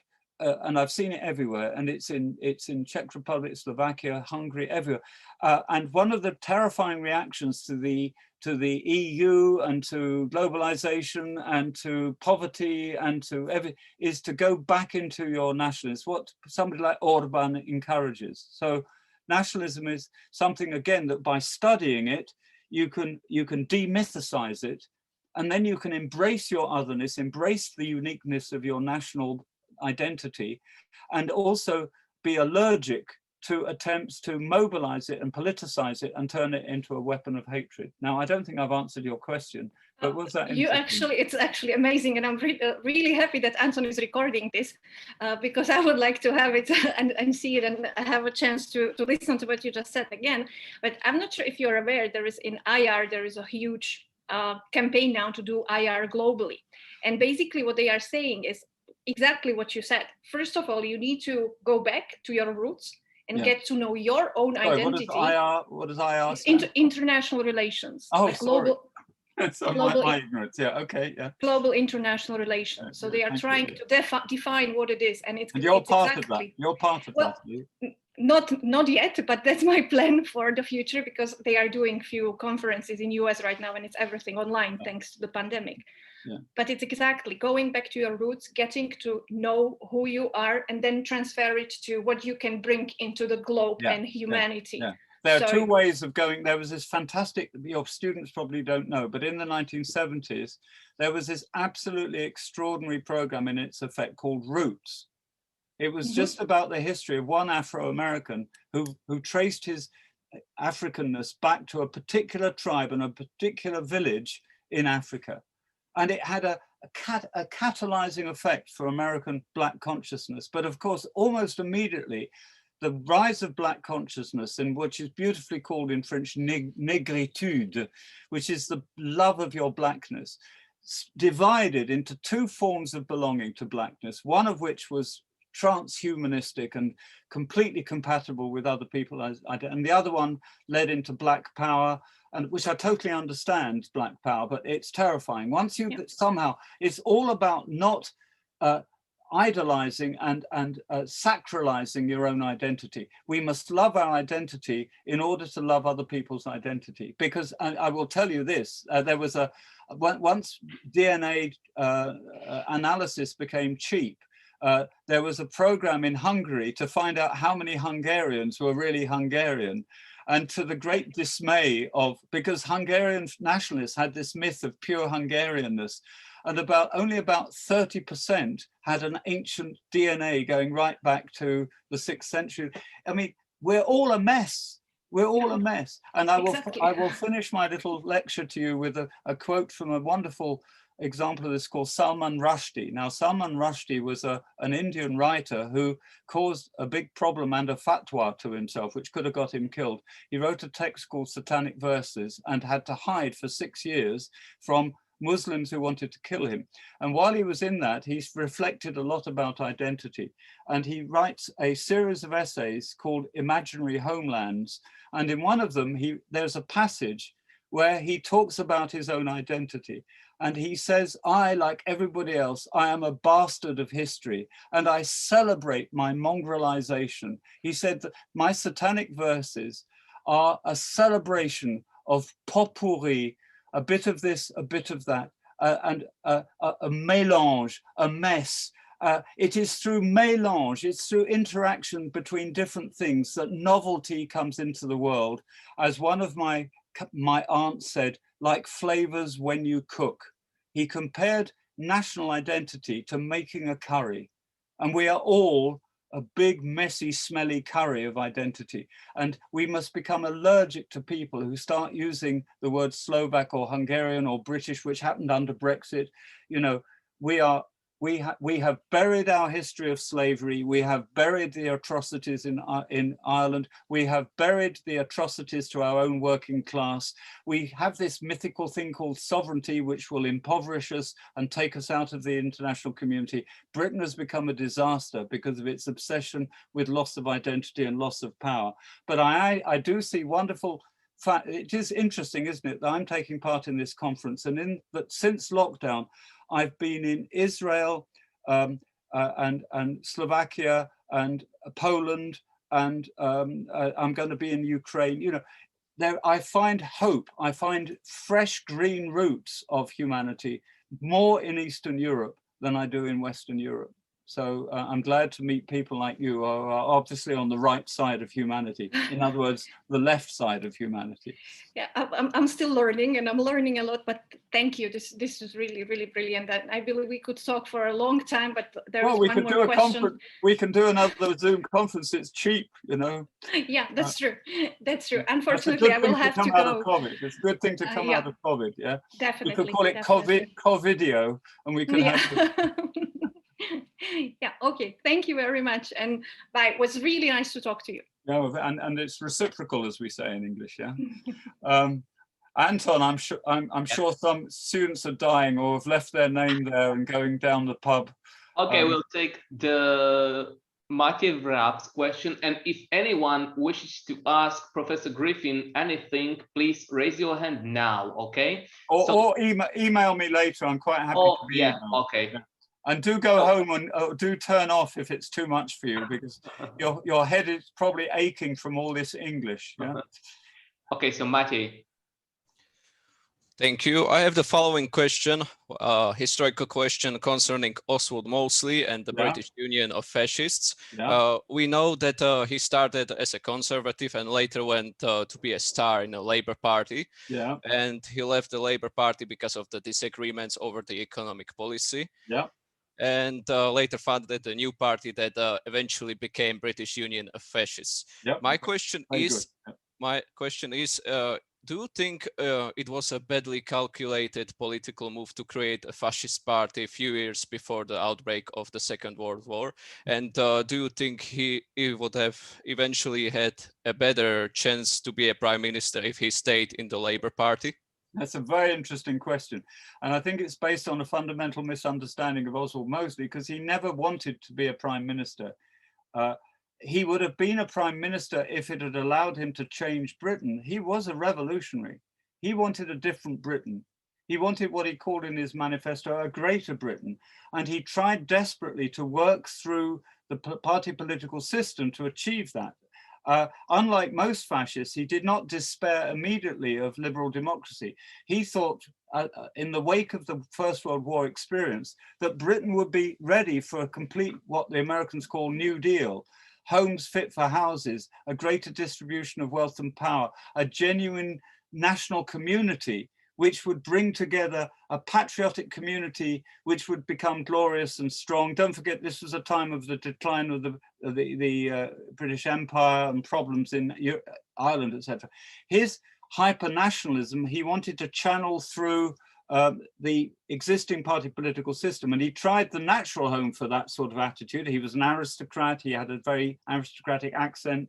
He'd fought in the Olympic Games as a fencer. You know, he was of a background which was intensely conservative. He wanted to somehow transform conservatism into something with a social conscience, which he could not do. He couldn't get a new type of Britain. So then he went to the Labour Party, because a lot of his policies for transforming Britain were economic. They were about what we would now recognize as a sort of corporatism, and in fact that greater cooperation between bosses and workers and the state.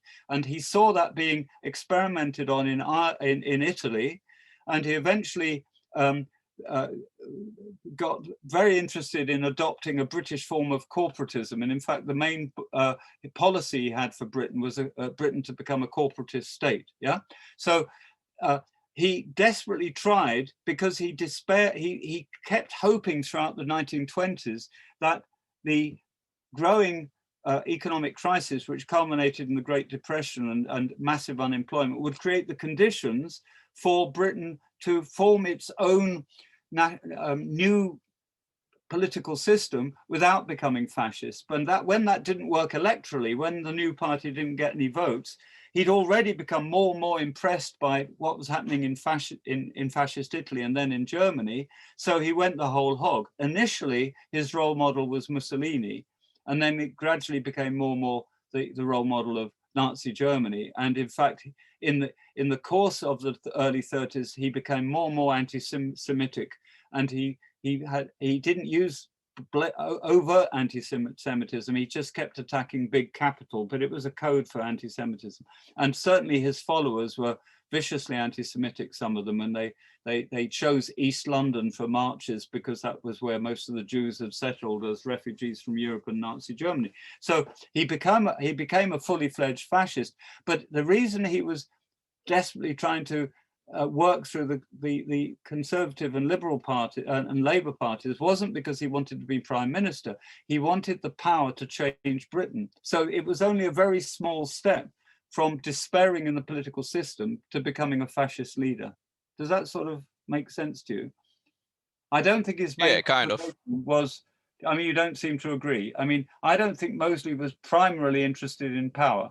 I think he was primarily interested in a new Britain, and he saw himself as having a mission to create that new Britain, but he was open to doing it through the party political system and being prime minister, which was delusional. And then he opted for an even more delusional solution, which was creating a British fascist party, which never had a chance, no chance, even though for a time it was backed by a couple of British newspapers and got 50,000 members, and it was really delusional. So he was a sort of, he was full of self-delusion and megalomania, but I don't think he ever simply wanted to be prime minister and go into history that way.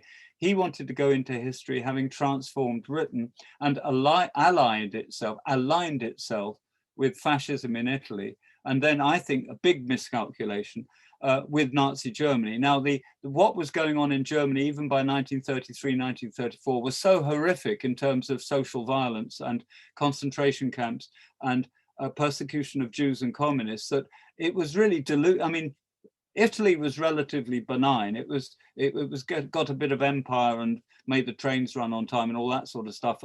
And so that was not, there were a lot of admirers of fascist Italy in Britain, but once he went Nazi and allowed overt Nazis to be prominent members of his party, there was really no chance that he was going to get anywhere. And I think as he got older, he got more and more delusional, to the point of trying to bury the Second World War after the war and create a new fascist party. And really, by that time, he was totally out of touch with historical realities. Well, anyway, that's my version.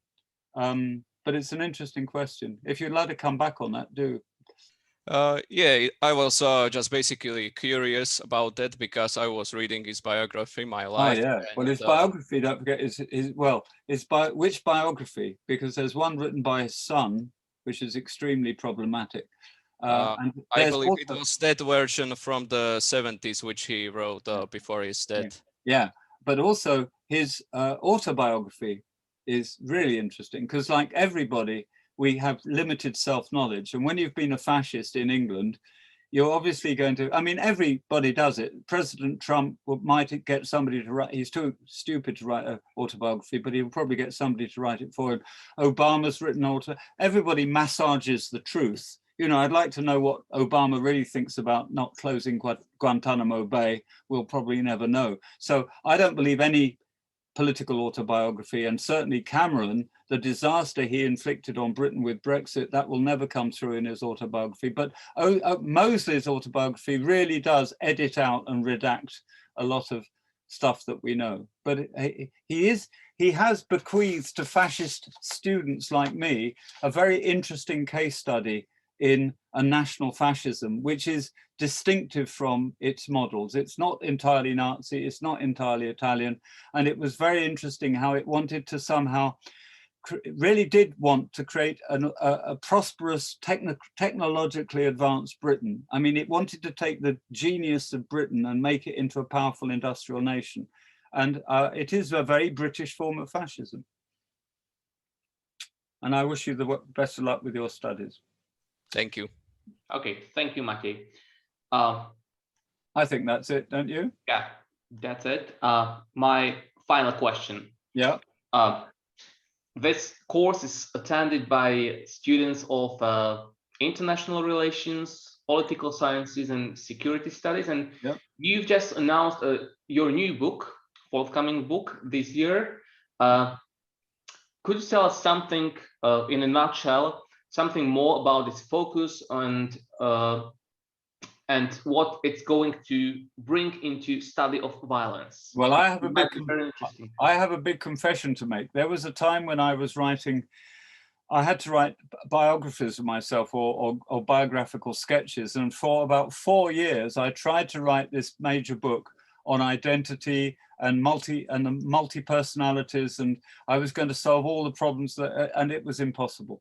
I admit defeat. I tried to write the book 3 different times. I have 3 different opening chapters and they're all terrible. So I have to announce and I'll have to check up where you found that reference.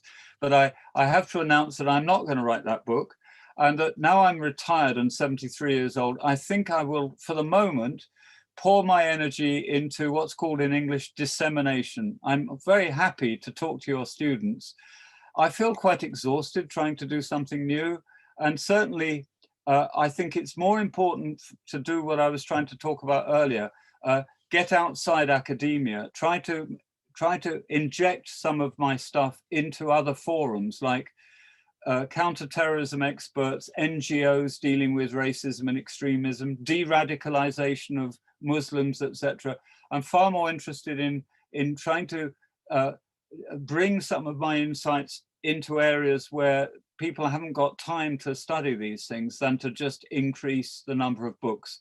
There's a verse in the Bible, in the Old Testament, that says, of the writing of books there is no end, and much study is a weariness of the flesh. And sometimes I think we just have too many books and too many conferences that look inward into the discipline. And I would like to see more interdisciplinary and international conferences. Now we've got people Zoom trained that we use this wonderful new tool to actually excite each other about new ways of looking at things, so that we actually form a sort of counterculture to populism and nationalism and the mass stupidity going out there about who we are as members of a nation. And essentially, we're members of the human race, and that should be our starting point. Not my Britishness should not come into my whiteness or my masculinity, or my age should come into my dealings with my fellow human beings. And what I find terrible is, I mean, I saw a film last night about the struggle of two boys to get to Europe from an African country. It was a Spanish film. It's on Netflix, and I forget what it's called. But it tore me apart. We are all living in a big ghetto in Europe of relative prosperity and freedom, and events in certain countries as I speak, and in certain countries both economically, politically, humanly, what's happening in the Yemen, for example, you know, I feel so helpless to do anything there. So I just hope that universities like your own, Anton, and Zdrabik's are helping to produce a future generation that really looks back on our generation and says, what the hell were you doing? What were you doing as the world fell apart? How dare you? I mean, the anger of Thunberg to the United Nations, who was angry with the people sitting there for destroying the planet and being so inactive. I mean, I even though I'm an old man, I felt her anger, and I do feel ashamed as a member of a very solipsistic, narcissistic, introverted. You know, I was so enthusiastic about England winning the World Cup in 1966. I was so proud of the Beatles and all that sort of stuff. I was cutting myself off from world experience, even though I was learning German and French. So I just hope that your university is a little cell of the sort of energy that people like Orban want to close down. To be closed down by Orban is a compliment. All right, thank you, Roger, for exceptional discussion, as well as I want to thank our students who took part at. We still got 38, which I think is fantastic. Yeah, and many of them have already logged off. We had more than 60. Yeah, I know, that was brilliant. Yes. Yeah. And I want to thank you, and I'm quite happy to be emailed if I've annoyed anybody or I've left something out or I've made a mistake. I don't mind being emailed. The answers might be quite short because I'm very busy, but I am happy to be.